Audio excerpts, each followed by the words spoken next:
Para empezar el debate y sentar un poco las bases de lo que vamos a discutir a continuación, les voy a pedir una caracterización de la clase obrera breve, como en 5 minutos. Empezamos con Ricardo. Hola, buenos días, buenas tardes ya. La culpa ha sido mía. A ver, que me sitúe un poco. La clase obrera hoy, ¿no? Yo creo que definir la clase obrera hoy es definir todos esos cambios y transformaciones que ha sufrido con el capitalismo, ¿no? Todos esos cambios y transformaciones que el capitalismo ha sufrido en los últimos 200 años han ido parejos a esos cambios en la clase obrera.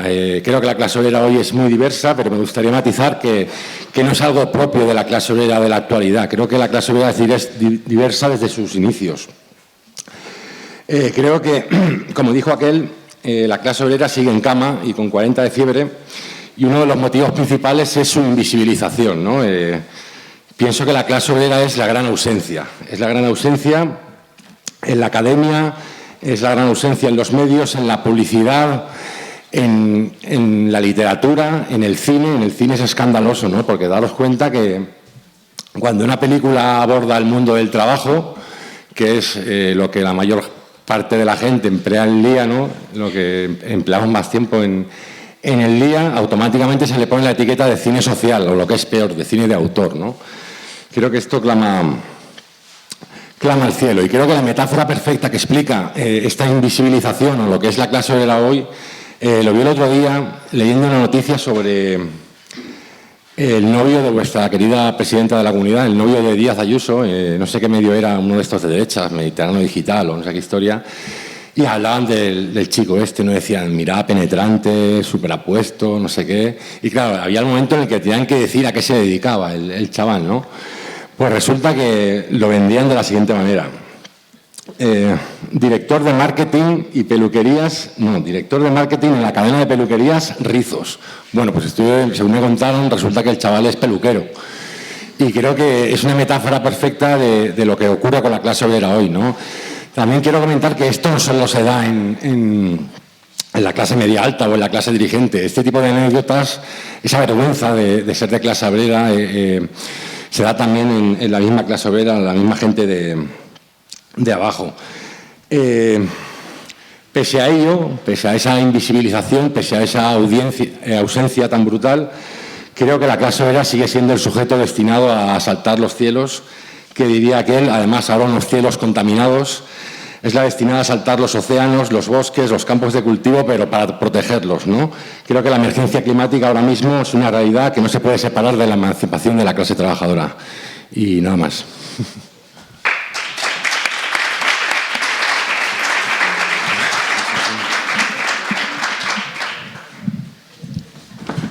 Hola, bueno, primero gracias Anticapis por esta invitación y gracias por montar la escuela, que la verdad es que lleva un trabajo ingente detrás y que es una oportunidad, yo creo, muy importante precisamente para dar espacio a estos temas.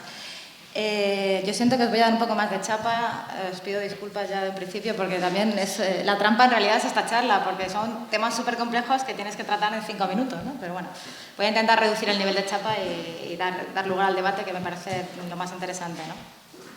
Me parece que la clase obrera hoy opera como un fantasma, ¿no? Porque siempre, también desde las discusiones en nuestro ámbito, también en la izquierda, pues se dice mucho, hay que hacer política de clase, hay que hablarle a la clase, pero clase obrera, ¿no? Y que dices, bueno, pero ¿qué tendrá este señor en la cabeza cuando habla de la clase obrera, ¿no?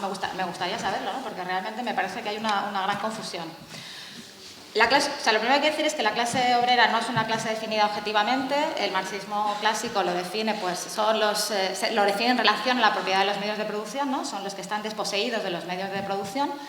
Pero luego hay una definición política, ¿no? Es cómo se constituye, o sea, cómo ese espacio social que se ocupa se constituye en un sujeto político.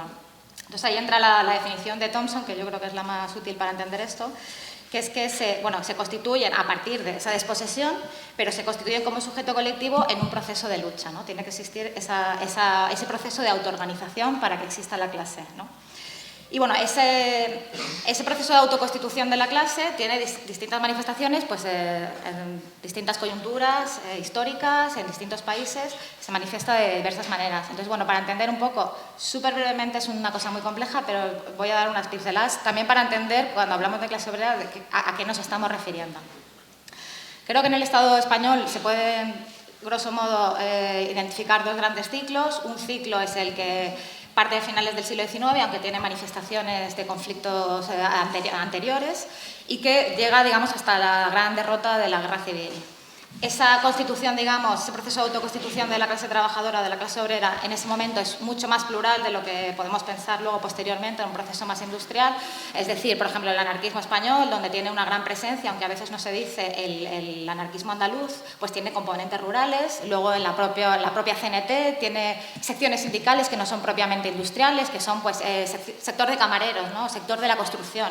Y eso son, o sea, es verdad que la clase obrera también, a principios del siglo pasado, es muy plural, muy diversa, como ha dicho el Nega, ¿no? Entonces, bueno, eso hay que tenerlo en cuenta. Es verdad que luego, digamos, el proceso de autoconstitución de la clase de los 60-70 coincide quizá un poco más con esa imagen más ideal, si queréis, que tenemos en la cabeza de lo que es el obrero industrial, ¿no? Que es como la clase obrera más tópica, ¿no? El hombre en la fábrica, que es un hombre blanco, y la mujer en la casa, ocupándose de la reproducción social. Y eso se manifiesta en dos espacios muy organizados, que son la fábrica y el barrio, ¿no? Donde se estructura la vida del trabajador. Vale, esto, como también, bueno, supongo que nos vamos a repetir bastante. Como has dicho tú, esto desaparece a partir de los 80 en un proceso como muy complejo, del cual solo voy a dar unas pinceladas para que sepamos de qué estamos hablando, ¿no? Se transforma totalmente el proceso de producción, se deslocaliza, se segmenta la producción en la fábrica, se deslocaliza a otros países, ¿no? Por otra parte, hay una transformación cultural muy profunda de lo que es la clase trabajadora en España. Ayer Emanuel Rodríguez dio una charla por la mañana, ¿no? Sobre qué es la clase media, y un poco eso también explica, ¿no? Como la transformación de una parte subjetiva, de una parte de lo que se había considerado clase trabajadora organizada, ¿no? Los conflictos de los 60-70, se transforma en clase media también con un proceso, digamos, como aspiracional, ¿no? Que tiene que ver, pues yo qué sé, pues con mucho en el Estado español con la propiedad, ¿no? Con el ciclo inmobiliario, y también pues con procesos subjetivos que tienen que ver con la capacidad de acceder al funcionariado o la educación, etcétera. Pero bueno, es un proceso también complejo. El medio obrero se transforma, el barrio con su cultura propia, sus instituciones, donde uno hacía su vida, pues desaparece. Es verdad que existen los barrios y que hay mucha gente que hace identidad política de ahí, yo creo que eso es súper interesante, pero digamos, como es, la mayor parte de la gente que habita la ciudad tiene una vida metropolitana, digamos, ¿no? Su radio de acción es la metrópolis. Y luego, evidentemente, la experiencia laboral ya no es la misma, ¿no? Viene marcada por una mayor precariedad, los trabajos no son para siempre, cuesta más hilar narrativas de vida a través de esa experiencia laboral, ¿no? La uberización del trabajo, un día estás trabajando aquí, mañana estás trabajando allí. Y también, bueno, hay procesos, digamos, que tienen que ver con... Bueno, no me voy a enrollar mucho, voy a intentarlo. Digamos que la conclusión de esto es que la clase con autonomía cultural y política desaparece, ¿no? Y a partir de ahí es donde surge la discusión. Ahora mismo, ¿qué podría ser la clase obrera, ¿no? ¿Qué estamos pensando cuando decimos eso? A día de hoy, yo creo que cuando hablamos de los proletarios, no estaríamos hablando de ni coincide con el trabajo industrial exactamente. En el Estado español es fundamentalmente el sector de servicios, ni coincide con la imagen de un hombre blanco, ¿no? Sería más bien, si quieres una imagen que represente ese mundo diverso, como ha explicado el Nega, pues sería, por ejemplo, una mujer irracializada, ¿no? Es un trabajo feminizado, es un trabajo que está surcado por las migraciones, por elementos que tienen que ver con la raza, etcétera, ¿no? Por tanto, la clase trabajadora hoy es diversa, y es diversa en sí y está fragmentada. Entonces, el problema es que si es diversa y está fragmentada, ¿cómo haces política desde ahí, ¿no? ¿Cómo construyes un poder de esa clase que tiene elementos de unificación muy difíciles de articular? Bueno, otro de los problemas de que hace que esto que ahora quizás llamaríamos más fácilmente clases populares, primero porque es en plural, ¿no? Y luego porque da la sensación de que clase popular da más cuenta de esa diversidad, esa complejidad de la clase, ¿no? Pues bueno, diríamos que también Lo que ha perdido valor en esta fase, digamos, del capitalismo es el trabajo en sí, ¿no? También estamos atravesando una crisis. El otro día Robert Brenner explicó, ¿no?, pues que hay una crisis de que decrecen los beneficios de las inversiones. Bueno, estamos inmersos en una crisis capitalista. Esto ha significado también que el trabajo tiene cada vez menos valor. Y eso para articular luchas o impulsar luchas desde ahí significa que las luchas del trabajo van a tener muchas más dificultades, digamos. Tienes menos poder porque, no sé, ¿cómo se interrumpe la fábrica hoy, ¿no? Antes, en los 70, parabas una fábrica, además paraban las de el Baix Llobregat y detenías toda la producción, podías llegar a detener toda una ciudad en Barcelona con las huelgas de principios del siglo XX, y hoy día, ¿cómo interrumpir la producción? ¿No? Hay muy pocos sectores que tengan capacidad, digamos, de hacer daño. Pues precisamente los sectores que tienen mejores condiciones laborales es porque son capaces todavía de hacer daño, ¿no? Yo que sé, el transporte, los aeropuertos, los controladores aéreos, aunque bueno, también han habido ahí unas guerras súper bestias, ¿no? Bueno, para acabar ya, yo lo único que diría es que si quieres hacer una política de clase o hablar de clase, pues tienes que partir de esta realidad, no de idealizaciones y tampoco de esa incógnita, aunque es verdad que la clase trabajadora hoy, digamos, la clase obrera, no tiene contornos tan definidos como antes y, por tanto, es una incógnita y partimos de esas dificultades a la hora de organizarla políticamente o de organizarnos políticamente.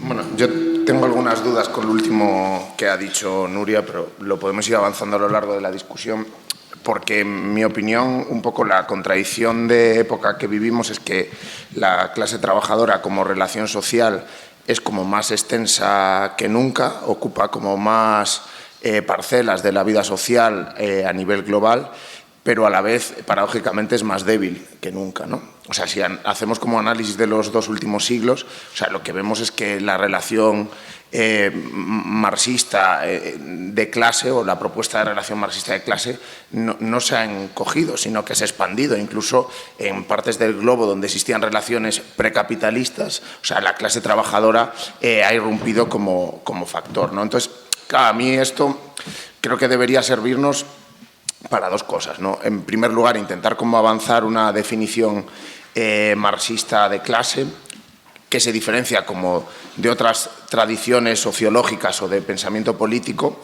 y luego ver cómo eso se aplica en lo concreto, ¿no? Yo creo que la definición marxista sigue siendo válida y sigue siendo interesante porque busca cómo establecer una relación objetiva dentro del capital, a diferencia, por ejemplo, de las corrientes weberianas, que es como el concepto como más vulgarizado en los medios de comunicación, que define la adscripción de clase en función de los volúmenes salariales. Es decir, que si tú ganas 800 pavos eres clase trabajadora, pero si tienes un título universitario y ganas 2.500 ya eres una especie de pequeño burgués, ¿no? Lo que trata de hacer el marxismo es como objetivizar un poco esa relación, ¿no? Claro, el problema un poco de las teorías ultra-thomsonianas que pueden caer en como cierto constructivismo es como no analizar como la constitución material de la clase, que yo sí que creo que existe, creo que es real, es lo que Marx llamaba en sus textos fuerza de trabajo, más que clase, ¿no? O sea, que existe como esa dimensión como más o menos como objetiva que podemos ir definiendo a lo largo del proceso productivo y ahora, bueno, con las aportaciones de las teorías feministas también reproductivo, ¿no? Yo creo que sería interesante como discutir sobre esa constitución material, que es cierto que se ha complejizado en el tiempo y que, sobre todo cuando hablamos de complejizado, yo creo que lo que deberíamos como definir es qué significa. Y es fundamentalmente que la cadena de valor se ha complejizado, es más diversa y que, por lo tanto, las formas de expresión tanto de las luchas como de la propia constitución política de la clase es mucho más variada. Yo creo que ahí sí que hay un cambio como real, o sea, no hay más que ver las estadísticas de obreros industriales en Occidente. O sea, hay más trabajadores en el sector servicios o trabajadores, por así decirlo, de cuello blanco que trabajadores industriales. Y eso ha tenido repercusiones, yo creo, que en su propia constitución política, ¿no? Porque todo este proceso como de desindustrialización de la clase obrera occidental no es un proceso que se dé solo en el plano productivo. Es decir, no pasas de 20 años de producir fundamentalmente coches, electrodomésticos, ¿no? Bueno, todo lo que se producía en los años 60-70. Es un proceso que es ante todo una derrota política. Eso yo creo que es lo esencial. Hay un proceso de luchas en los 60, en los 70, en los 80, que es un proceso que en un determinado momento tiene un impulso anticapitalista fuerte y el sistema capitalista necesita recomponerse. Y se recompone en base a un ataque durísimo a los salarios y a la constitución política que tenía la clase obrera en el siglo XX. Sus sindicatos, sus partidos, sus asociaciones, su relación, que la han definido antes los compañeros, entre puesto de trabajo y generación de comunidad, vida colectiva. Yo creo que ese es el aspecto como determinante a la hora de hablar de la clase obrera hoy. Es decir, ha habido un proceso de recomposición de la clase obrera como capital variable, es decir, de sus formas, acompañado de un proceso de derrota política que todavía no se ha superado, ¿no? Entonces, claro, a lo largo de la discusión supongo que avanzaremos un poco en ese sentido, pero estamos como en una situación como un poco paradójica, ¿no? Donde volvemos un poco a los orígenes que planteaba Thompson, ¿no? Con una nueva composición, ¿no? Y claro, de lo que se trata es como de ver si somos capaces como de definir como ciertas tendencias, es decir, no podemos como prever la forma concreta que va a adquirir la nueva clase, pero sí que podemos prever qué sectores pueden empujar esa recomposición, ¿no? El tema de las mujeres, del trabajo reproductivo, también el surgimiento de nuevos sectores asociados a las nuevas tecnologías y el declive, ¿no? de las viejas formas que adquiría la clase obrera en el siglo XX. Yo creo que eso serían un poco como las tres combinaciones y luego, claro, la dificultad es convertir eso en proyecto político.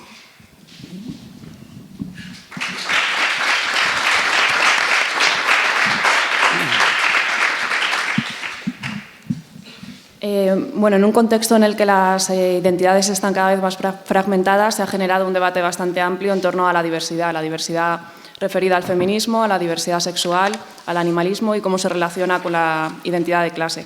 Quería preguntaros qué opináis de esta polémica. Bueno, yo la verdad tengo que decir que estoy bastante harto de esta polémica, de la cuestión de la identidad y la diversidad, porque creo que la clase, o sea, referirse a la clase obrera hoy día como una identidad, de la identidad de clase, creo que es completamente absurdo.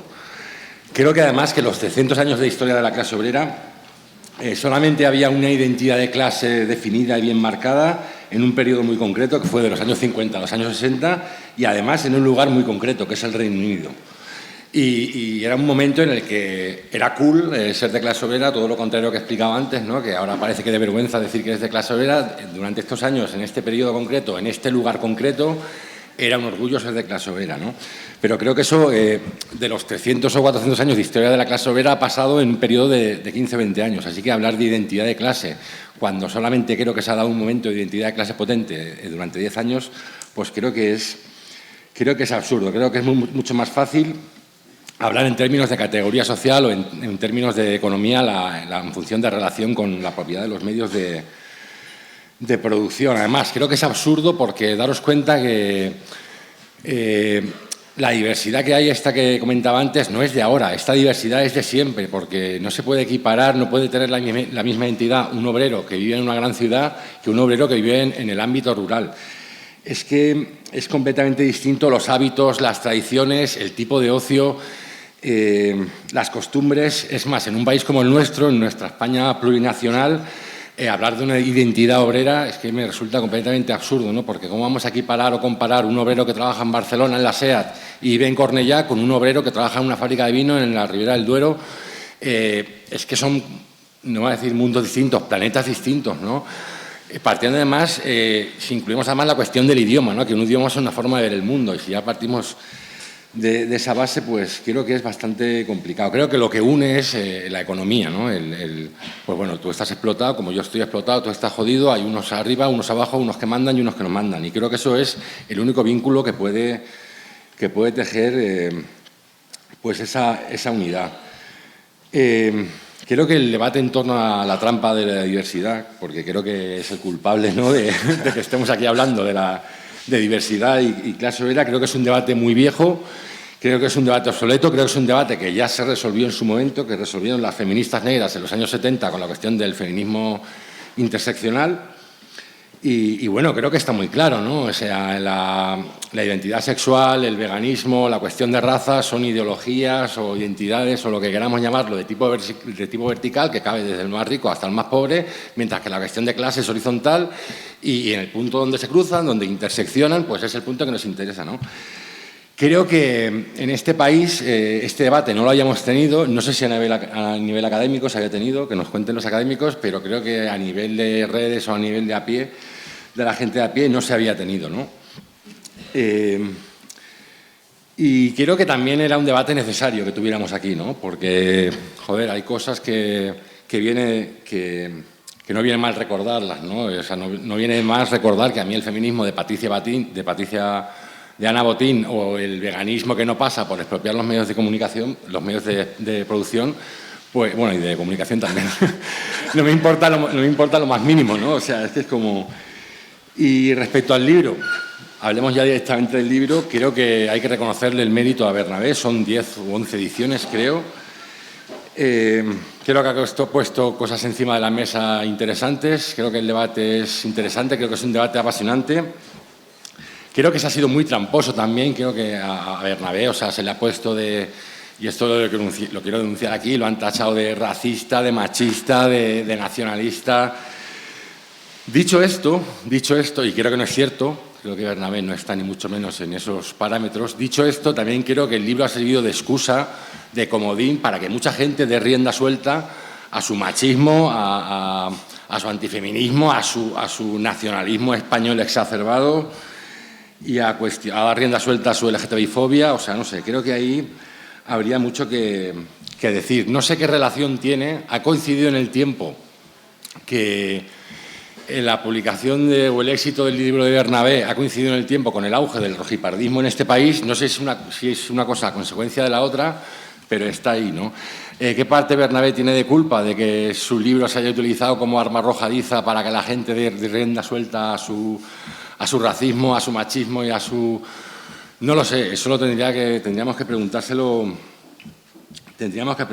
a él, ¿no? Y creo que, como decía al principio, el debate de la diversidad en la clase obrera o el debate de la identidad es que me cansa mucho porque es un debate que está resuelto, que se resolvió hace muchísimos años, que resolvió el feminismo negro en los años 70 y estamos aquí dándole vueltas a cosas que de verdad, que no sé hasta qué punto está bien que se haya planteado en el Estado español porque a mí me ha asustado, o sea, los niveles de odio, de visceralidad que se han dado en este debate era como, ostras, ¿qué está pasando aquí, no? Porque he visto a la gente... O sea, perder los papeles, ¿no? Desde posiciones enconadas, pues voy a hablar de alguien, por ejemplo, a quien yo tenía mucho cariño intelectual, como era Pascual Serrano, ¿sabes? Que ya desde la intro o sea, la prólogo del libro ya es como, buah, tío, ¿qué estás haciendo, sabes? Hasta gente que yo tenía en el otro bando diciéndole, eres un machista, eres un racista, que, joder, que, bueno, se puede haber equivocado, pero hasta donde yo sé es de nuestro bando, ¿no? O sea, he visto ahí unas posiciones tan enconadas, Pero bueno, creo que está bien también que se tengan esos tipos de debates, ¿no? Siempre que se guarden un poco las formas. Creo que hablaremos a lo largo del auge del rojipardismo que se ha dado en los últimos meses, me atrevería a decir, ¿no? En el Estado español. No sé si es consecuencia del libro, pero creo que debe ponernos un poco en alerta a todos, ¿no? Porque gente que yo tenía en alta estima los ves ahí soltando unas barbaridades que es que da miedo. O sea, es que es antifeminismo militante, es un nacionalismo exacerbado, anti... Todo lo que huela a nacionalismo periférico, vamos a por él, es una mezcla entre nazbols de redes y rojipardismo y, o sea, digamos nombres, o sea, lo de Monereo, por ejemplo, a mí me ha dejado cuadros, tío, ¿sabes? ¿No? Es gente que tienes ahí como en cierta estima, nada más a Monereo, lo meto en una letra alabándolo para bien y tal, y ha sido como, joder, tío, no me hagas esto ahora, tío. Y no sé, o sea, creo que toda esta peña... para terminar, insisto en que es un debate que se cerró hace mucho tiempo y creo que hay que leer más a Angela Davis y menos a Capullo de Fusaro, nada más.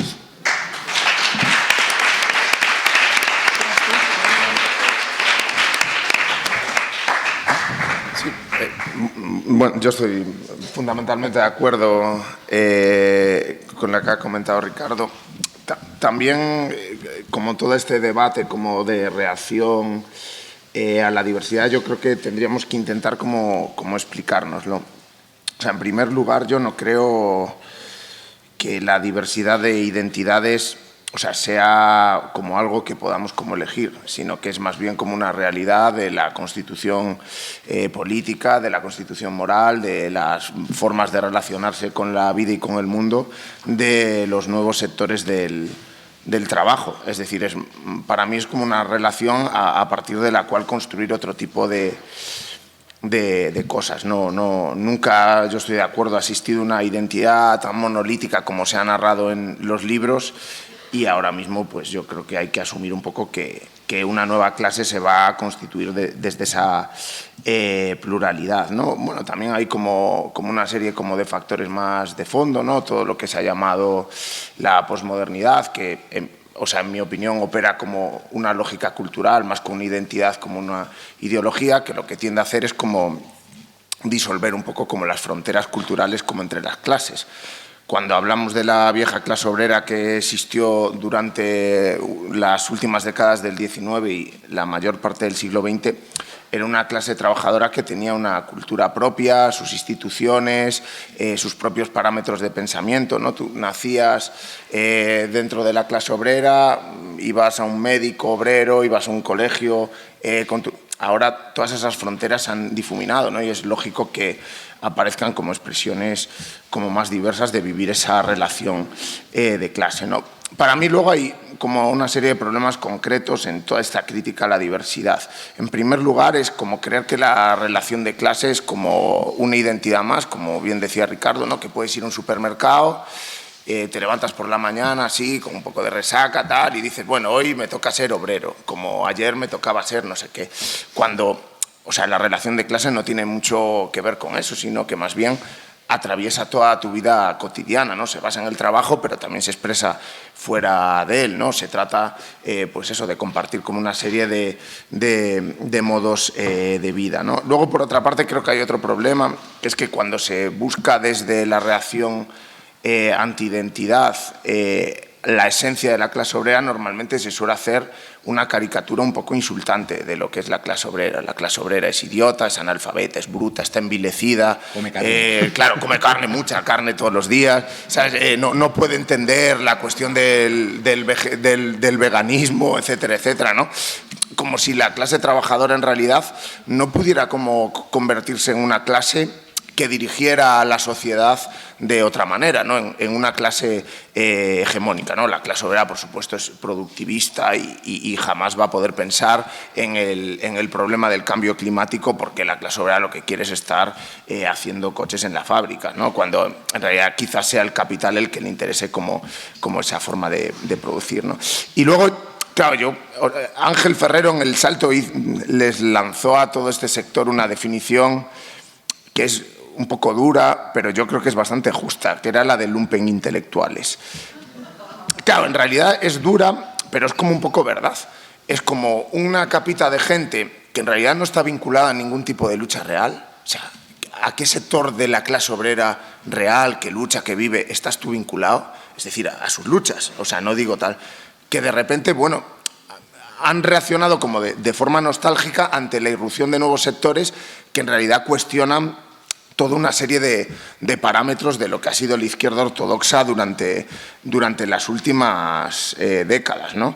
Y yo, claro, no me preocupa como mucho la influencia que puedan llegar a tener a nivel de masas, porque en realidad creo que a la mayoría de la gente estos debates le dan un poco igual, ¿no? Que es un poco, sois unos frikis y tal, con vuestras cosas, pero sí como que pueden suponer como una cierta reacción dentro del mundo militante ante nuevas formas de movilización y de lucha, ¿no? Entonces, yo ahí sí que creo que el debate tiene como cierta importancia, porque luego puede tener una repercusión política concreta, toda esta discusión.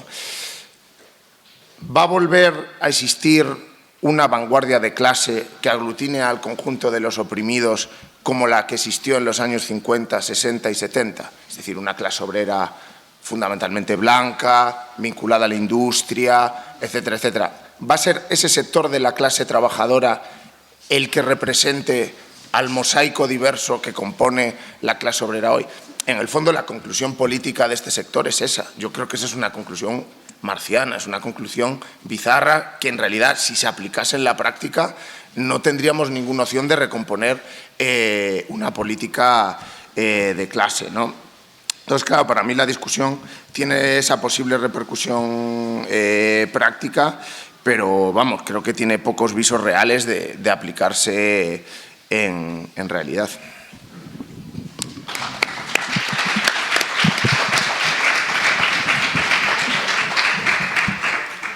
Cuando...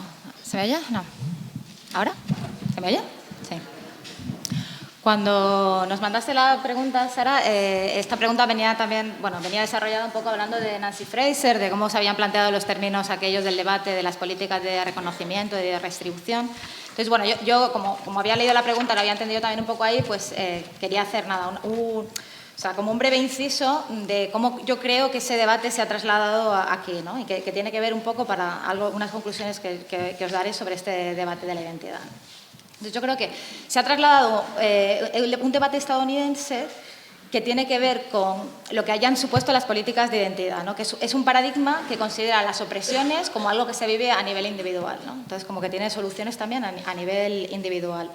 En Estados Unidos, en la era Nixon, a partir de los 60, la salida, digamos, de toda la oleada de luchas de los 60-70, ¿no?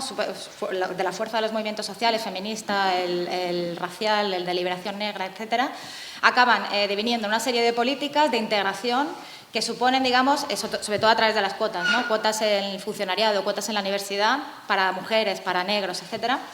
Y bueno, luego tienen consecuencias, esto y otras cosas tienen consecuencias también como en relación a la desactivación de la potencia de esos movimientos radicales. Pero bueno, se entiende que son políticas de representación porque lo que tú haces es colocar a esos elementos supuestamente los mejores, negros, mujeres, en puestos de poder o en puestos integrados, digamos, en la sociedad y dices que esos representan, ¿no?, a las mujeres y a los negros. Entonces, bueno, ya es una solución, ¿no? Como cuando se han abierto cuotas incluso en la policía. Entonces, cuotas de negros en la policía. Bueno, las cuotas de negros en la policía no han hecho ni acabar con la segregación racial, ni acabar con la cantidad de personas negras que hay en las cárceles, ni acabar incluso con las identificaciones o el maltrato racista o los asesinatos de la policía a las personas negras en Estados Unidos. Bueno, en concreto, bueno, estas políticas de representación sí que han servido de alguna manera para sustituir a los conflictos de clase.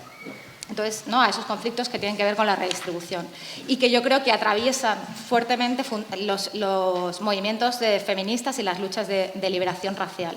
Entonces, yo creo que es importante esto para entender que incluso dentro de los movimientos hay una lucha de clases. Por qué sentido tiene el feminismo o qué sentido tienen las luchas de liberación racial. Y que es importante entenderlo porque de alguna manera se ha trasladado esa discusión, ese paradigma. Es verdad que aquí en el Estado español no ha habido esa forma de interacción. Las formas de interacción en el Estado o en la clase media son otras, pero bueno, no voy a entrar en eso, pero creo que sirve para entender algo que yo creo que es importante aquí. Entonces, bueno, ¿cómo se ha trasladado esa crítica? ¿Cómo se ha traducido aquí? Pues, bueno, la izquierda se ha olvidado de los trabajadores y ahora se dedica a defender causas raras, bueno, como el animalismo, el feminismo, los derechos de las trans. Bueno, es una crítica que hace la izquierda y es una crítica que hace Espinosa de los Monteros. Es decir, como que hay, bueno, tú ya lo has apuntado bien, ¿no?, el rojipardismo. Hay una confluencia en ciertos argumentos de la izquierda y ciertos argumentos de la ultraderecha, no solo en el Estado español, sino en muchos lugares, ¿no? O sea, por ejemplo, lo que decía Fraser es que precisamente esa política de cuotas, etcétera, ha generado una sensación de agravio a la clase, esa parte de la clase trabajadora blanca de Estados Unidos que acaba votando a Trump, ¿no? Pero que hay esa base, digamos, material y simbólica y cultural, que son esas políticas de representación, ¿no?, o de la identidad, si queréis.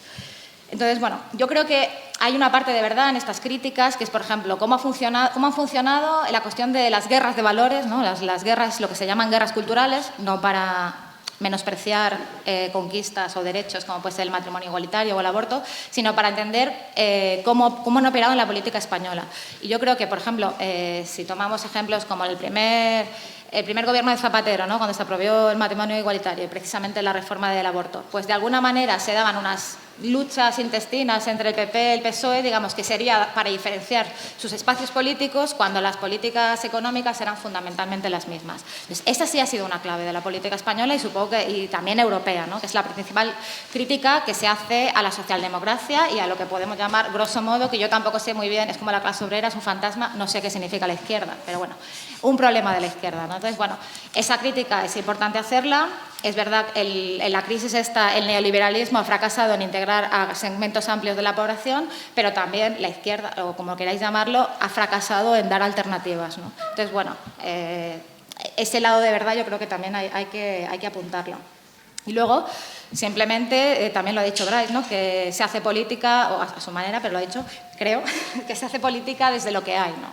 Y ahora lo mismo, las luchas que hay son las ecologistas, las feministas, las de diversidad sexual, hay luchas del trabajo, etcétera, pero las que están liderando la movilización son este tipo de luchas, y yo creo que más que volver a una política de clase que no sabemos exactamente qué significa, yo creo que se trata de llevar la política de clase a los conflictos existentes, ¿no? Entonces, no se puede hacer de otra manera que estando, impulsando y participando y pensando sobre esas luchas, ¿no?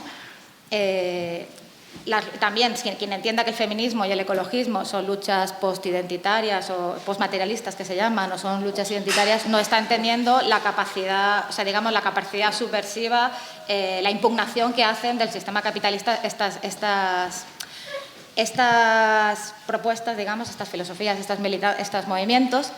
Y yo creo que es precisamente por esto que os digo de que la lucha de clases atraviesa esos movimientos. Entonces, están tomando una parte, que digamos es la parte más folclórica de estos movimientos sociales, y están borrando, yo creo que conscientemente, pues toda la potencia subversiva que hay contenida. Y la propuesta utópica, por ejemplo, la propuesta de otro modelo de sociedad que hay contenida en el feminismo cuando se habla de las luchas por la reproducción social. Las están olvidando, y yo creo que las están olvidando conscientemente porque eso no es funcional a su discurso, que es realmente una simplificación de lo que existe. Entonces, bueno, nada, simplemente volver a reforzar eso, que el feminismo ahora, por ejemplo, está atravesado por las luchas de clase, ¿no? Que hay un feminismo, es una de las batallas fundamentales, yo creo, que hay un feminismo institucional, que hay un feminismo liberal, si queréis llamarlo así, un feminismo que quiere poner a mujeres en lugares de poder para representar la igualdad o el ascenso de todas las mujeres, y luego que hay otro feminismo de base, que es este que pone las condiciones de vida en el centro, ¿no? Y que tiene un potencial político muy fuerte, y que hacer política de clase es hacer política, eso sí ya lo ha dicho Bryce, es hacer política en lo que hay, ¿no? En la política dentro de los movimientos que existen.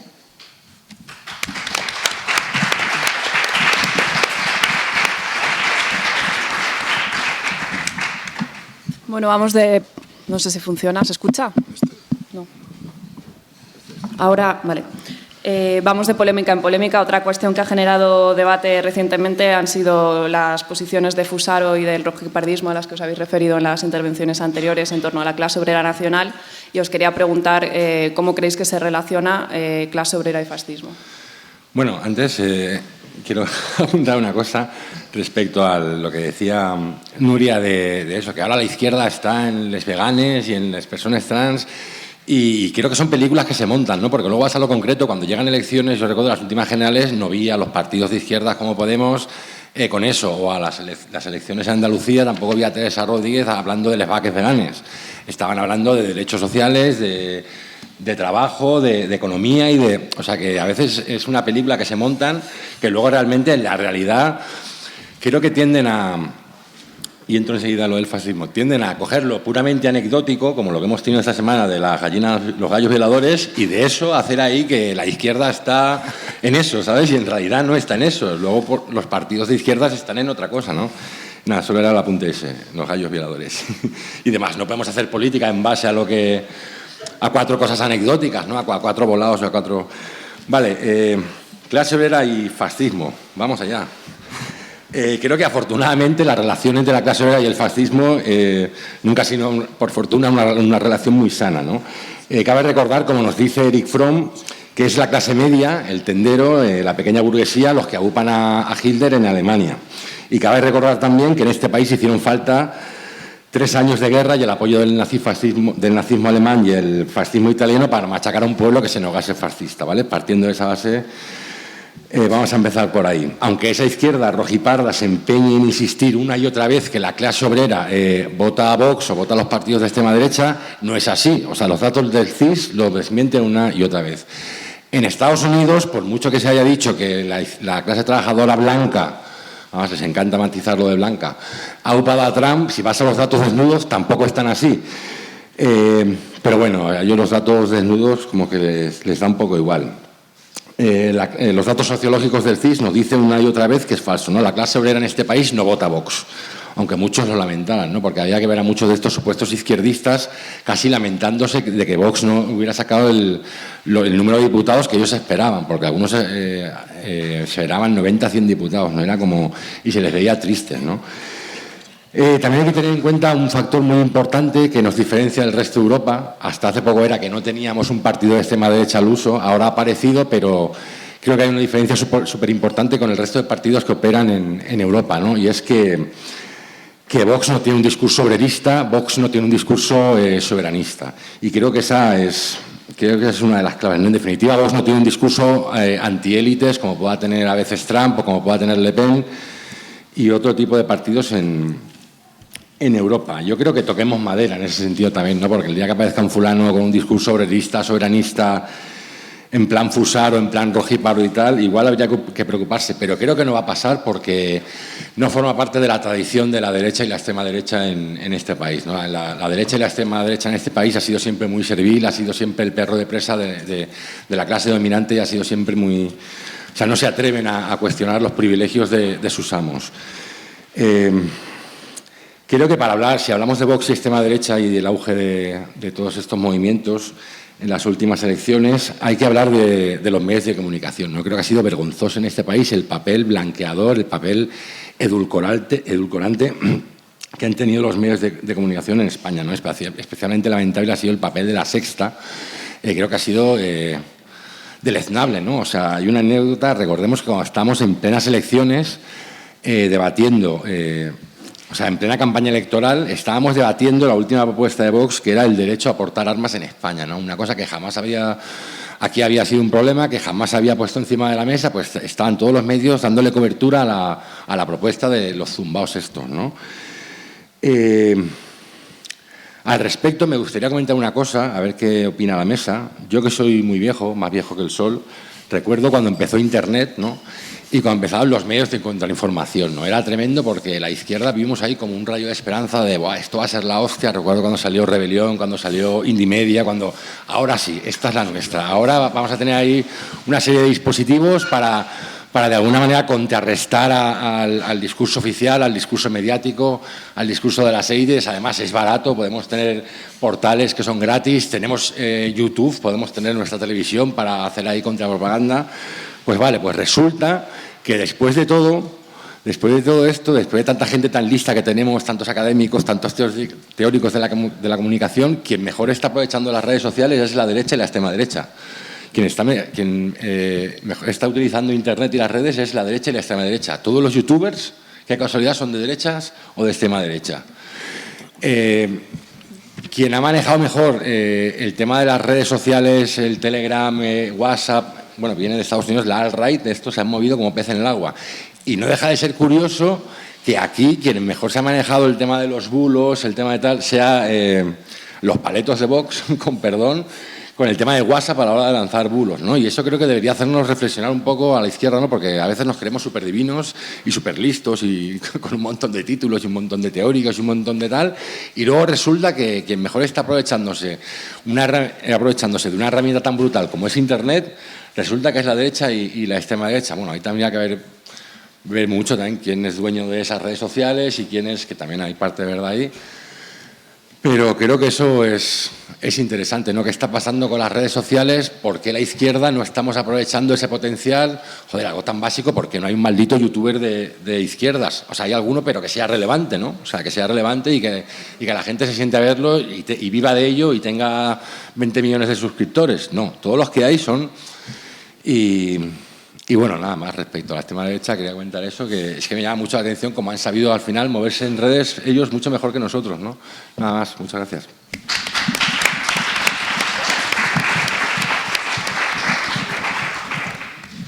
Bueno, luego igual entramos en eso, en el turno de debates. El otro día también estuvimos en un taller y justo estábamos comentando exactamente lo mismo. Pero bueno, yo creo, bueno, el fascismo histórico sabemos que en realidad asciende en relación a un intento de frenar como la posibilidad de revolución en Europa, ¿no? Es realmente una oposición, digamos, al poder que tenía la clase obrera. Hoy, digamos, el posfascismo o extremas derechas, como le queramos llamar, realmente es otra cosa, ¿no? Digamos, se levanta sobre las cenizas de eso que hemos dicho que ya no existe, que es ese poder de la clase obrera. Entonces, digamos que el voto de estas opciones o el apoyo a estas opciones se consigue con unas tonalidades afectivas del resentimiento, del desencanto, del miedo, también que está, digamos, entrelazado con cuestiones materiales, ¿no? Que tienen que ver pues, con la crisis económica y con realmente la precariedad vital en la que esa crisis también de las clases medias que hemos dicho antes está conduciendo a la gente, ¿no? Entonces, bueno, es verdad que se ha abierto un debate que probablemente sí era necesario, ¿no? Que se ha abierto a partir del Brexit, del apoyo de determinados segmentos de la clase trabajadora a Trump o a Le Pen, que es interesante es por qué esos segmentos de la clase trabajadora realmente apoyan a estas opciones de ultraderecha. El problema es que en una parte de la izquierda yo creo que la conclusión de esto no ha sido qué podemos hacer en un sentido emancipador para frenar esto, ¿no? Para realmente digamos, cambiar la forma en la que hacemos política, sino que la conclusión ha sido, bueno, hay que disputarle la base electoral a la derecha y para eso vamos a asumir sus armas, probablemente porque también estamos bastante escasos de imaginación política últimamente. Entonces, bueno, creo que el debate ha sido así. Entonces, ese rojipardismo implica pues, que se pidan medidas de chauvinismo del bienestar, que se llaman, ¿no? O medidas de protección del empleo o del estado del bienestar, pero para la clase obrera nacional. Eso es el discurso que últimamente estamos oyendo y que realmente a mí me sorprendió también y me parece preocupante. Vale, lo que pasa es que como si nos atenemos un poco a las descripciones que más o menos los tres hemos hecho de lo que podría ser el proletariado y la clase obrera hoy, pues vemos que es que realmente tampoco existe una clase obrera nacional, ¿no? Esa clase obrera que existe hoy en el Estado español es una clase mestiza. Entonces, bueno, primero, ¿cómo excluirías, o sea, cómo dices representar los intereses de la clase obrera? Que ese es el disfraz, ¿no? por el cual se intentan pasar estas políticas de carácter racista. Si quieres defender a la clase obrera, tienes que defender a la clase obrera realmente existente, no a ese obrero industrial, hombre blanco que tienes en tu mente. Bueno, eso es lo primero. Y luego, yo creo que esta propuesta de populismo de izquierdas lo que implica, de alguna manera, es una gestión de los conflictos sociales de carácter nacional popular, ¿no? Y eso que ha tenido igual su sentido político en Latinoamérica, porque vienen de una tradición antiimperialista, en España y en Europa, que tenemos una tradición más bien de carácter imperial, lo que hace esta propuesta es segmentar a la población, ¿no? Y eso lo hace sobre bases racistas. Y eso es realmente, precisamente, lo que ha hecho el fascismo siempre, ¿no? Gestionar la lucha de clases dividiendo y confrontando a los trabajadores, ¿no? La clase obrera nacional contra los foráneos, etcétera. El problema es que, vale, si lo que tú quieres es la justicia social y la democracia, no puedes dedicarte, digamos, a utilizar estos miedos que existen, que son reales, quizá también cómo se han compuesto esos medios a través de esos sentimientos, esas emociones, a través de cuestiones, digamos, culturales, cómo se ha traducido en cuestiones culturales. Tú no te tienes que dedicar a traducir los miedos y los resentimientos en símbolos culturales. Lo que tienes que hacer es dar salida real a esos sentimientos en luchas concretas, ¿no? Y yo creo que precisamente la mejor manera de conjurar el resentimiento y el miedo es generar lazo, generar comunidad a través precisamente de la organización, ¿no? Entonces, más que gestionar la crisis, lo que tienes que aprovechar la crisis, que yo creo que esa potencialidad todavía existe, ¿no? Aunque pensemos que la sociedad española se ha estabilizado después de la crisis, realmente pues hay un segmento de lo que antes se podía considerar clase media, aunque fuera aspiracional, que no se ha conseguido integrar, ¿no? Y realmente, eso es lo que llamamos crisis de las clases medias, realmente este potencial político todavía existe. Entonces, lo que tú tienes que hacer, evidentemente, trabajar sobre ello, ¿no? Verlo como una oportunidad de volver a poner, digamos, un discurso radical sobre la mesa, porque también es cierto que la consecuencia de la emergencia de estas opciones de ultraderecha es el rollo del Frente Popular, ¿no? Y de repente parece como que eso es totalmente aceptable, que esa es la solución política a esta situación, o sea, es la otra cara del rojipardismo, ¿no? O Frente Popular o rojipardismo. Y bueno, yo creo que hay las condiciones materiales para pasar otra vez a la ofensiva. Y también pasar a la ofensiva, no solo, o sea, ya no estoy pensando en la salida esta de gestionar el conflicto a través de un partido político que busca maneras de integrar a la población, sino también de potenciar las luchas y generar contrapoderes, ¿no? Centros sociales, luchas laborales, por los servicios públicos, por lo que...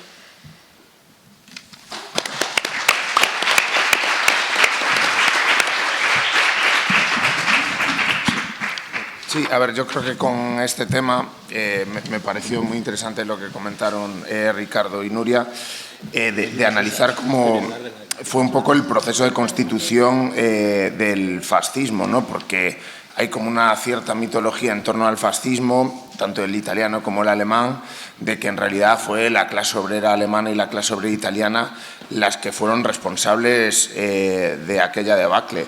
A ver, como apuntes históricos objetivos, es decir, yo creo que es importante que cuando salgamos de aquí también salgamos con algunas herramientas para poder decir, es mentira.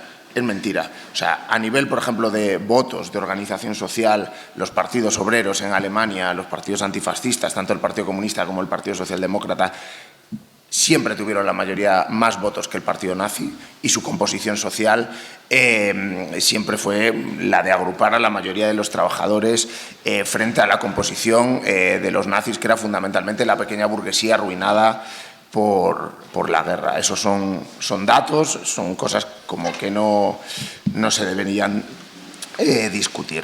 Dicho esto, hay otros problemas.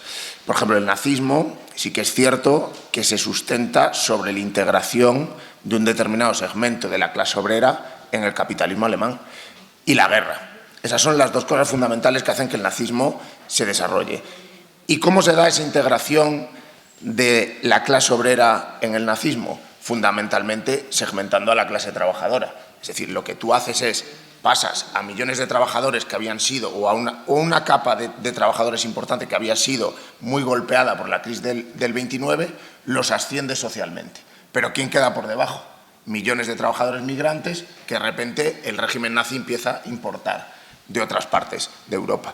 Y ese es el problema del rojipardismo, que es la defensa de una clase obrera nacional frente a otros segmentos de la clase trabajadora que quedarían excluidos como de ese concepto de clase que se asocia al de ciudadanía. Yo recuerdo hace un año y pico cuando polemizábamos con Monereo, Anguita y Cía, que saludaban el decreto Dignidad, cuando lo que escondía de fondo es una segmentación de la clase trabajadora. Va a existir un segmento de la clase trabajadora que tenga derechos y otro sector que queda excluido. El estado del bienestar es para unos, para los nacionales, mientras que otros quedarían fuera de esa ecuación. Eso es una auténtica barbaridad, o sea, no solo por razones morales, sino por razones incluso de defensa de la propia clase obrera nacional. O sea, tú lo que estás permitiendo es la generación de un ejército de reserva que va a tener menos derechos, menos salarios y que lo que va a hacer es que el conjunto del salario de la clase trabajadora tienda a la baja. Es decir, incluso desde un punto de vista sindical, hay que decirlo claramente, eres un auténtico idiota. O sea, hay que decirlo así. No hay que hacer ninguna concesión porque incluso esos sectores que todavía conservan derechos se verían directamente golpeados por la tendencia a la caída de los salarios que impondría que un sector de la clase obrera no tuviera derechos, ¿no? Entonces, yo creo que es importante que golpeemos duramente esas posiciones nacionalistas o como le queramos llamar, rojipardistas, etcétera, etcétera, porque sí que es cierto que si bien la clase trabajadora nunca ha sido fascista, yo creo que eso, bueno, también es cierto que no siempre es socialista, ¿no? Es decir, que no hay una asociación entre ideología y posición de clase que sea mecánica, sino que hay la lucha y las construcciones ideológicas influyen. Sí que es verdad que también las clases tienden como a agruparse a largo plazo para defender sus intereses, ya sea en asociaciones o en proyectos políticos. Pero sí que es cierto que en momentos de crisis y en momentos de recomposición, a veces en el movimiento obrero han surgido tendencias un poco peligrosas. Yo el otro día repasaba un poco los debates, estuvo Montse por la mañana, que seguramente lo podía haber explicado mucho mejor que yo, los debates en la socialdemocracia alemana a principios del siglo XX, que es un rollo como que tenemos idealizado, ¿no? El gran partido obrero. Ahí había una corriente vinculada a los sindicatos que defendía el colonialismo. El colonialismo, vamos a exportar la crisis y esto es tal, y entonces el excedente va a reforzar, el Partido Comunista francés contra los migrantes argelinos en los años 50. Entonces, bien, la clase obrera nunca ha sido la responsable del fascismo, pero también ha habido segmentos del movimiento obrero que han podido defender con pésimos resultados esas tal. Y luego, claro, con lo de Vox yo estoy de acuerdo.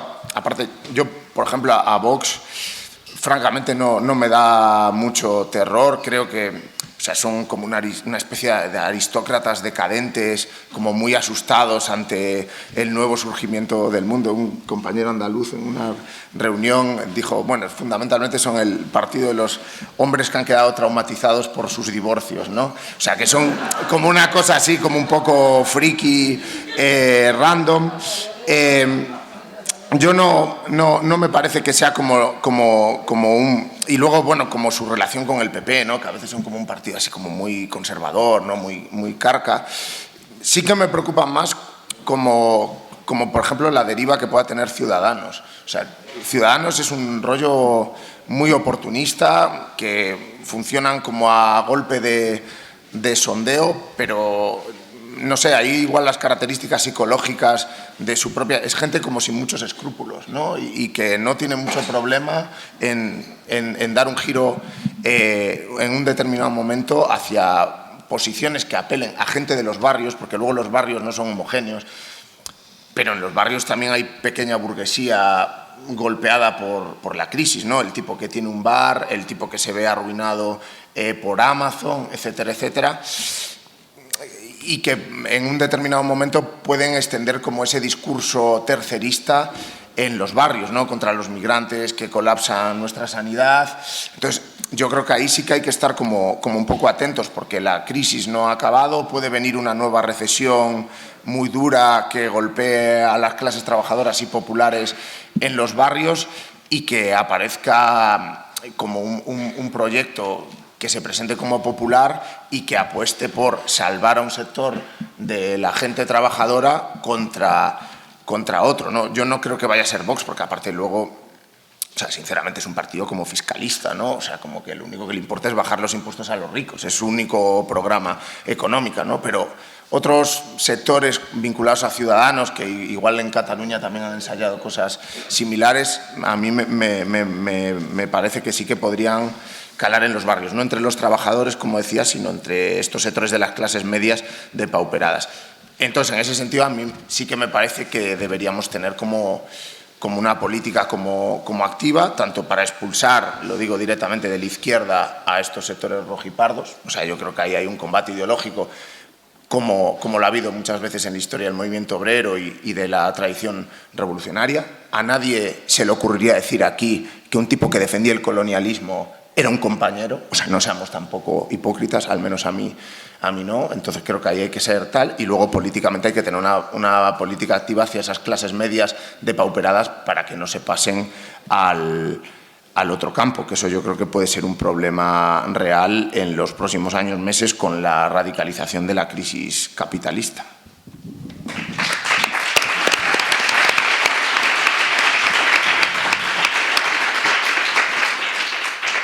Bueno, vamos un poco justos de tiempo, pero había una cuestión que no quería dejar fuera del debate y creo que alguno, si quiere, puede intervenir, que es, a la luz de la crisis climática, cómo se puede relacionar la clase trabajadora con el ecologismo.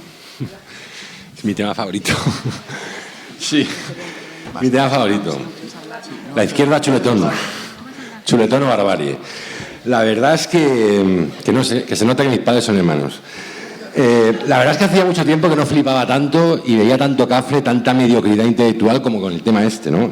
Ha sido alucinante.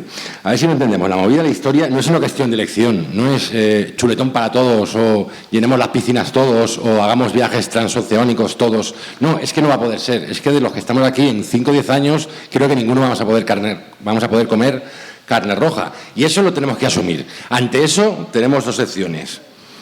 Decir que mis padres son hermanos, ¿no? Y pedir carne roja para todos o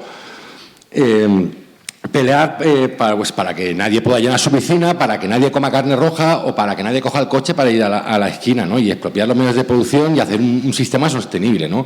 Creo que es muy evidente. Además, mucha gente de la izquierda solomillo o chuletón son muy comunistas siempre, ¿no? Son muy comunistas, siempre están defendiendo a Cuba y Cuba es el puto modelo. Es el maldito modelo respecto a eso, ¿no? Porque Cuba es el único país que hace crecer su índice de desarrollo humano, que es menos mortalidad infantil, más calidad de vida, más esperanza de vida, con además un modelo sostenible. Claro, pero es que cuando les dices que en Cuba la gente come pollo una vez a la semana, cuando les dices que en Cuba la gente come arroz, come frijoles, cuando les dices que en Cuba la gente no hace un viaje transoceánico una vez al año y cuando les dices que en Cuba la gente se desplaza en bicicleta, entonces ya no mola tanto Cuba. O sea, comunista pero poco. O sea, comunista, revolución a medias, ¿no? Y bueno, quería hablar de eso porque es que ahora mismo no hay opción. O sea, no es... podemos elegir, no. La cuestión es esa. O somos imbéciles y pedimos chuletón y piscina para todos, o expropiamos los medios de producción y hacemos un modelo sostenible, ¿no? Porque la realidad va a ser esa. La realidad va a ser porque a los ricos se la va a sudar. O sea, los ricos van a seguir comiéndose su chuletón, van a seguir llenando su piscina privada hasta que esto llegue a un punto que sea completamente inhumana la existencia, no se pueda ni vivir, hayan subido. O sea, el otro día leí que Valencia en 50 años va a desaparecer. 50 años es que igual yo casi lo veo, ¿sabes? O sea, yo tengo un piso en propiedad, o sea, ¿qué voy a hacer con mi piso? O sea, no sé, es que la gente se lo toma toda risa, pero es que o sea, era prensa seria, no era el Mundo Today, ni era... En 50 años Valencia va a estar... y Barcelona va a ser como Marruecos y Londres como Barcelona, o sea... Y claro, o sea, no sé, o sea, que tengamos estos debates todavía con la izquierda chuletón y además lo que tú comentabas antes, ¿no? Como que los obreros son incapaces de... Hombre, esto es complicado y esto ya lo voy a enlazar con las conclusiones, ¿vale? Creo que es muy difícil... Claro, mientras un rico está comiendo carne en su chalet, con su piscina, es muy difícil cómo le planteas a un trabajador, que le dices que, oye, mira, que esto es de comer carne los domingos, la barbacoa, que esto se va a terminar. Es muy jodido porque él ve al otro que lo hace y dice, si el otro puede, ¿por qué no yo? No, esto es como súper básico. Y voy a poner un ejemplo con la cuestión animalista de cómo hacer las cosas bien, ¿no? Hace unos años el veganismo, el animalismo tenía como estrategia la idea de poner un montón de vídeos súper violentos de los mataderos, de imágenes súper violentas, súper crudas, de las vacas sufriendo, los cerdos degollados, tal. ¿Y qué ocurría? Que eso no funcionaba, porque la gente lo veía. Yo recuerdo que me pasaron el vídeo Earth Things, terrícolas, que vi como 10 minutos y lo tuve que quitar porque era como, o sea, no puedo ni soportarlo, ¿no? Entonces cambiaron de estrategia. ¿Qué hicieron? Pues en lugar de poner vídeos violentos, pusieron los vídeos de los santuarios, de la vaquita jugando con el cerdito y tal, y eso funciona mucho más. O sea, eso ha hecho que mucha gente se pase al veganismo, eso ha hecho que mucha gente deje de comer carne, eso. Claro, hay que montar una estrategia que sea en positivo, una estrategia que sea que a la gente la seduzca, cómo hacer algo seductor, cómo hacer algo que a la gente cuando le tienes que decir que la vida como la conoce va a cambiar. O sea, los vuelos transoceánicos, no vas a volver a cruzar el continente, no vas a volver a comer carne roja, olvídate de una piscina, olvídate de tus niveles de consumo como los conoces. Y claro, ¿cómo articular eso para hacerlo seductor? Pues decirle, oye, pues tendremos otro tipo de vida, pues consumiremos menos, pero, oye, mira, en Cuba trabajan 30 horas a la semana y están todo el día en la playa bailando, ¿sabes? O sea, no sé cómo hay que articularlo, porque, claro, esa sería la respuesta del millón, ¿no? Aquí te estás matando a trabajar, ¿por qué? Por tener unas Nike. No sé cómo habría que articularlo eso desde un punto de vista táctico o estratégico, pero hay que hacerlo. Y creo que el ejemplo del veganismo, de cómo cambiaron, creo que es el ejemplo perfecto, ¿no? Propuestas en positivo para que la gente no se eche las manos a la cabeza, pero claro, tú le dices a mi tío que va a dejar de comer salchichón, vamos, o sea, es que además te monta una revolución, ¿sabes? O sea, ahí sí que te la montas, ¿sabes?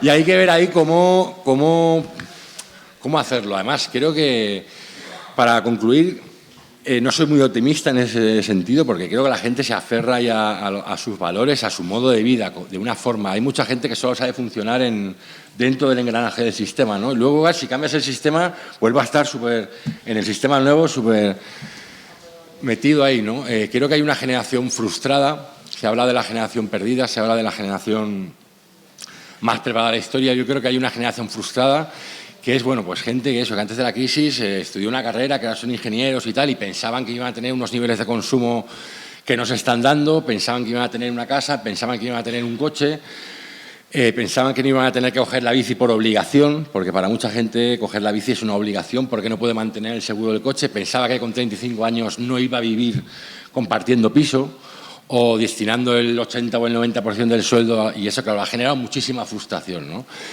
Y eso ha generado, pues, toda una generación de tipos ahí que están súper frustrados, que tienen acceso a las redes. ¿Y cómo se desahoga esa peña? Pues se desahoga con lo que piensan que son inferiores a ellos, ¿no? Que son las mujeres y los migrantes, ¿no? Es la figura hasta del incel, que creo que es más mayoritaria de lo que nos podemos imaginar, y a mí me preocupa bastante. Eso por un lado, eso en la parte de la derecha o la parte reaccionaria. Por la parte de la izquierda tenemos también el mismo ejemplo, ¿no? Un montón de gente que estudió una carrera, que creía que iba a tener un despacho estupendo, que creía que iba a ser profesora, pero no ha podido ser profesora porque el máster cuesta una millonada. ¿Y qué ocurre? Pues es lo que comentábamos en el libro Arantxa y yo, ¿no? Es un montón de gente frustrada que siempre piensa que este trabajo precario es temporal, ¿no? Hasta que ya se ha visto con 35 años. ¿Y qué ocurre? Como piensa que ese trabajo es temporal, no se sindica, porque sindicarse es como de trabajadores que van a ser trabajadores toda su vida, ¿no? Y tenemos ahí una generación de peña con 35, 40 años que no se afilia a un sindicato, además se afilia a cualquier otra cosa, un sindicato de inquilinos, la PA, o sea, todos estos movimientos que están saliendo, menos un sindicato de trabajadores y trabajadoras, ¿no? De clase. Y eso también es interesante, ¿no? Porque habría que ver ahí qué factores clasistas operan en esa historia, ¿no? Porque es como yo no soy un trabajador, o sea, no terminan de asumir, aunque ya tienen casi 40 años, y siguen enlazando trabajos de mierda, no terminan de asumir esa parte de la izquierda que van a ser trabajadores toda su vida. Y es como, vale, estas cosas están muy bien, el centro social está muy bien, el sindicato de inquilinos está muy bien, pero principalmente eres un trabajador, afíliate a un sindicato de trabajadores y trabajadoras, ¿no? Y yo creo que no hay esperanza y vamos a morir todos. Muchas gracias.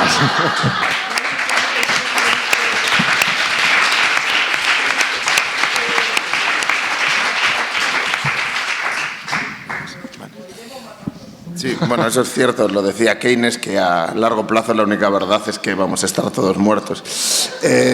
Sí, yo por tocar como algunas cuestiones, como enlazando con el tema de la cuestión ecosocialista y también un poco conclusiones concretas sobre cómo pensar la política de clase hoy. A ver, yo creo que el tema de la crisis ecosocial ya no va a ser como una posición ideológica, sino que va a ser como el marco en el que se mueva toda la política, todas las relaciones sociales en las próximas décadas. Y por lo tanto va a ser un problema para el que todas las ideologías, clases, organizaciones, partidos vayan a tener posición.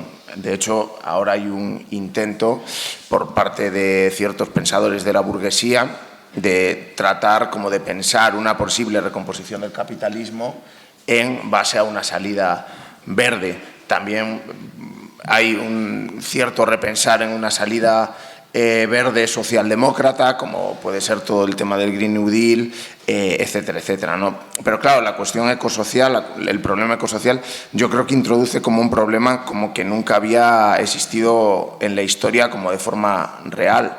O sea, que es que todas las clases, toda la humanidad se puede ir a la mierda.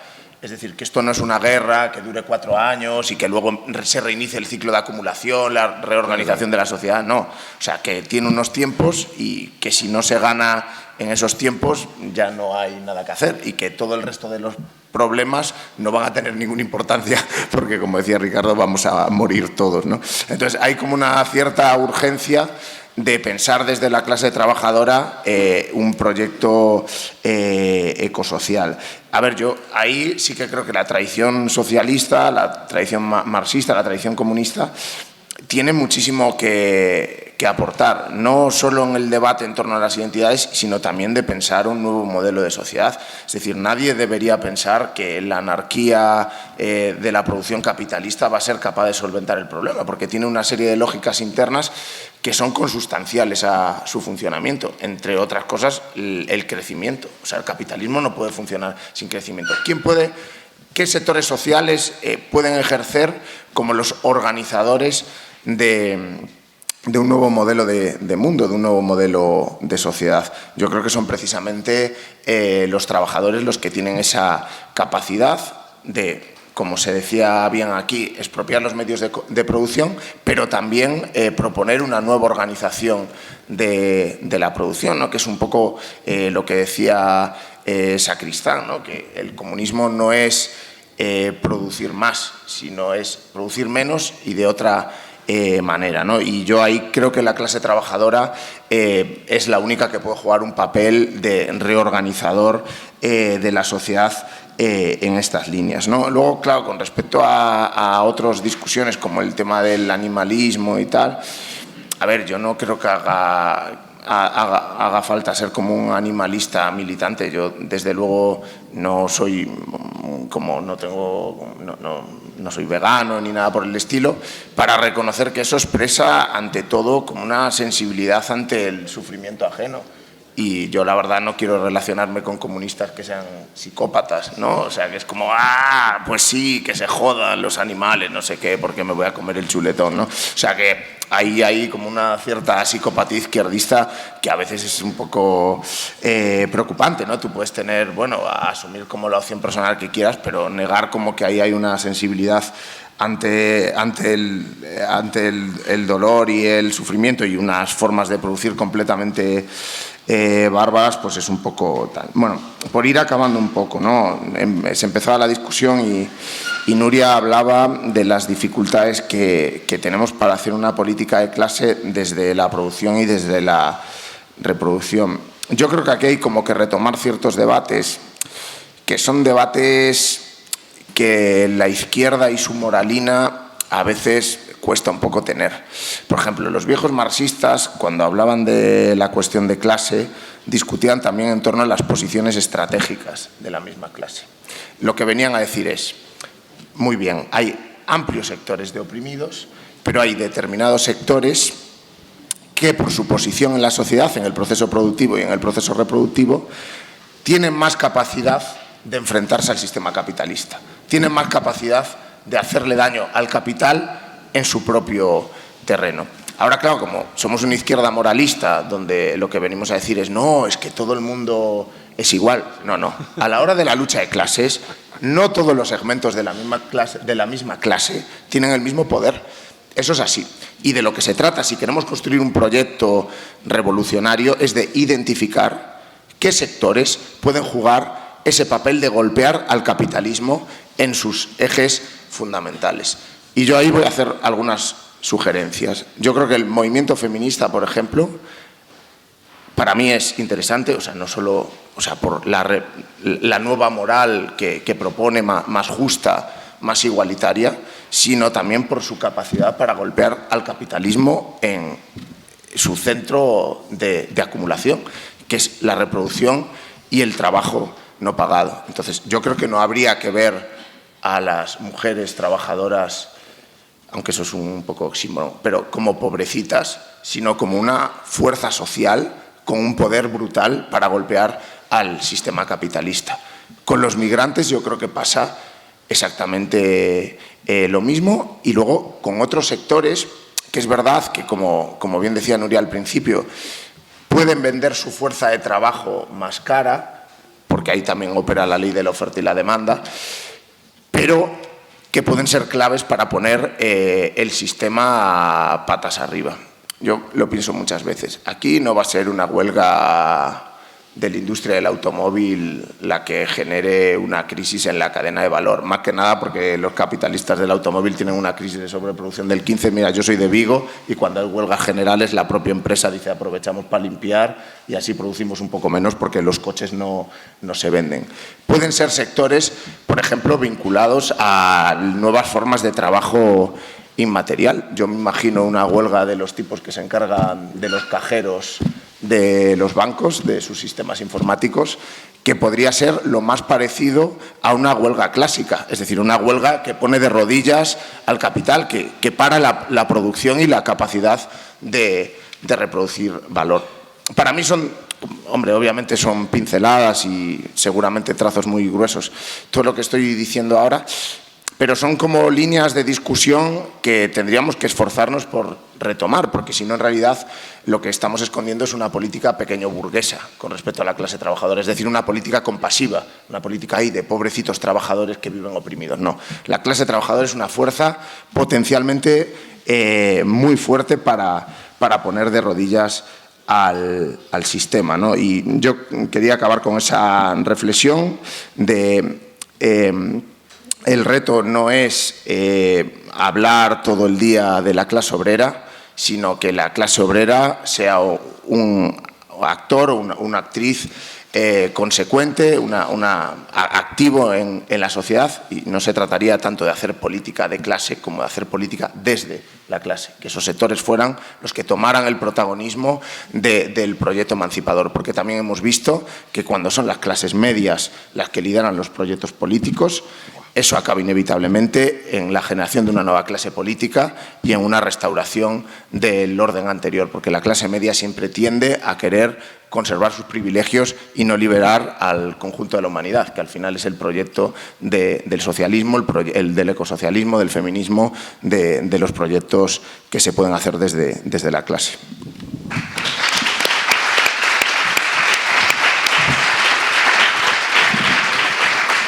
Bueno, Bryce me ha pisado un poco lo que yo quería decir, pero bueno, de acuerdo en lo del feminismo, también has apuntado como algunas posibles líneas de conflicto, y para retomar un poco cómo hemos arrancado la charla, pues simplemente eso, que la clase trabajadora no es algo que tú puedas darle existencia simplemente dirigiéndote a ella, ¿no? O que puedas representarla, como dice Bryce, se tiene que autorrepresentar en los conflictos que ella misma genera.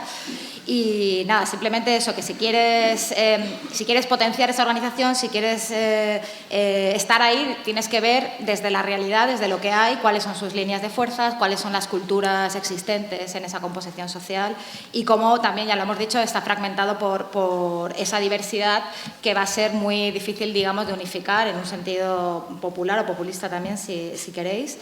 Y nada, o sea, la única solución es que esos sujetos, incluso a veces de distintos segmentos de la misma clase trabajadora o incluso en alianza con determinadas clases medias, ese tipo de alianzas se dan, pero se dan en luchas concretas. Se dio, por ejemplo, en la PA en los momentos más duros de la crisis, y yo creo que ese también es un modelo de composición que es interesante pensar, ¿no? Y pues nada, simplemente eso, que no se puede trabajar a través de un fantasma, que se tienen que trabajar a partir de cuestiones concretas, y que eso también a veces es casi como un trabajo de artesanía, ¿no? Te vas a un barrio o vives en un barrio, habitas un barrio y ves cuáles son los conflictos que hay allí, ¿no? Cuál es la composición, qué es lo que se puede extraer de allí, qué luchas se pueden llevar adelante. Yo creo, bueno, un ejemplo igual que es muy simple, pero por el tema de las casas de apuestas, ¿no? Como la forma de intervenir en un barrio es un ejemplo de eso, ¿no? Que a veces estamos esperando como la gran huelga que paralice todo el Estado. Bueno, la huelga feminista pretendía ser eso, no solo eso, pero también no es incompatible, pero quiero decir, luego hay como que tirar de un trabajo de artesanía y de organización política que es mucho más costoso, es mucho menos fácil, es mucho menos bonito, pero que es estar ahí y llevar adelante conflictos concretos, digamos, de una manera mucho más artesanal, y un trabajo sindical y político que también pueden hacer y hacen los sujetos, o deberían hacer los sujetos que habitan esos lugares, ¿no? O que están en esas posiciones sociales. Que ya hay un mundo de organizaciones sociales y de conflictos que están ahí, que a veces también nos gusta mucho hablar de lo que se tendría que hacer, y sobre todo algunos, ¿no? Ya hemos nombrado a unos cuantos, pero que, bueno, que está, realmente hay un montón de conflictos laborales también. Las Kellys es un ejemplo, las trabajadoras domésticas, para hablar de los conflictos que están dándole la potencia, yo creo, más transformadora al movimiento feminista hoy, que son esas luchas por la reproducción que dice Bryce, pero luego hay conflictos de todo tipo, no solo por la vivienda, hay centros sociales en los barrios. La Villana de Vallecas es un ejemplo también, donde se produce ese cruce entre distintos segmentos de clase. clase. No sé, hay un montón de conflictos que, bueno, si tú quieres hablar de clase trabajadora, pues tienes que estar en los conflictos con la clase trabajadora. No puede ser únicamente una abstracción. Y luego que es verdad que esa dificultad de componer esas luchas que a veces son plurales, pero que bueno, que si esa composición se tiene que hacer, pues se tiene que hacer a partir de las experiencias que unifican esas distintas, digamos, expresiones. Y el feminismo un poco funciona para entender eso porque parte un poco de la narración en primera persona, ¿no? Que es lo que me afecta, que es cuáles son los problemas de mi vida. Y digamos, esos hilos de esa experiencia de precariedad vital, etcétera, es lo que puede, digamos, unificar, al menos en un sentido como simbólico, estas experiencias de lucha, ¿no? Y bueno, y que la opción es, si ese mundo popular está surcado por el resentimiento y no hay espacios de solidaridad, no hay lazo social, no hay digamos, encuentro, no hay otro tipo de afectividad política, por decirlo así, pues lo que va a haber es partidos de ultraderecha que exploten esas afectividades del desencanto y que lo potencian, digamos, ¿no?